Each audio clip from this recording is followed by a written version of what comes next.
এখন থেকে কোন দরজাটা দিয়ে গেলে বেঁচে যাবে? তুমি মনে করছো উত্তরটা সহজ, কিন্তু আসলে এতটা সহজ না। একটু ভেবে দেখো, একটু বুদ্ধি খাটাও, খুঁটিনাটি পরীক্ষা করো। 90% মানুষ এখানেই ভুল করে যায়। উত্তরটা তোমাকে ভিডিও শেষে জানানো হবে। প্রশ্ন নাম্বার 2, তুমি এখানে লুকানো 7 নাম্বারটি খুঁজে বের করতে পারবে?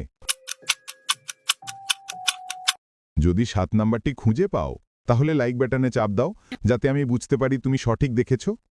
প্রশ্ন নাম্বার 3, যখন তুমি শেয়ার বাটনে যাও এবং তারপর মোরে ট্যাপ করো, তখন প্রথমে কোন অ্যাপটা আসে? আমার মনে হয় এটা ইমো অ্যাপ। তুমি কি জানো, যদি তুমি আমাকে সাবস্ক্রাইব করো, তাহলে আমার ভিডিও সবার আগে পাবে। প্রশ্ন নাম্বার 4, এবার কমেন্টে যাও। এখান থেকে তোমার পছন্দের একটি ইমোজি বেছে নাও।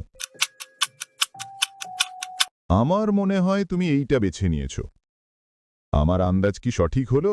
প্রশ্ন নাম্বার 5, শেষ প্রশ্ন।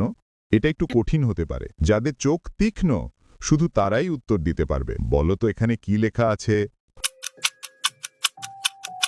যদি তুমি দেখে থাকো, তাহলে কমেন্টে জানাও। প্রথম প্রশ্নের উত্তর হবে ভূতের দরজা, কারণ ভূত বলে আসলে কিছুই নেই,